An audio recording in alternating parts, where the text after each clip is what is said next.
വിഭജിക്കപ്പെടുന്ന എന്റെ ശരീരമാകുന്നു. നിങ്ങളെല്ലാവരും ഇതിൽ നിന്ന് വാങ്ങി ഭക്ഷിക്കുവിൻ.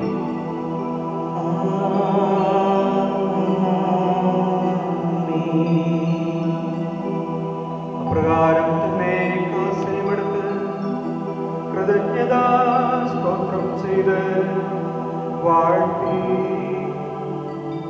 അവർക്ക് നൽകിക്കൊണ്ട് അരുൾ ചെയ്തു, ഇത് പാപമോചനത്തിനായി അനേകർക്ക് വേണ്ടി ചിന്തപ്പെടുന്ന പുതിയ ഉടമ്പടിയിലെ എന്റെ രക്തമാകും. നിങ്ങളെല്ലാവരും ഇതിൽ നിന്ന് വാങ്ങി പാനം ചെയ്യുവിൻ.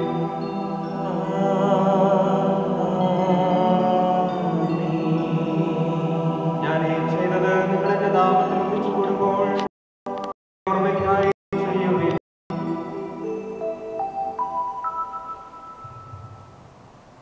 കർത്താവേ, ഞങ്ങളോട് കൽപ്പിച്ചതുപോലെ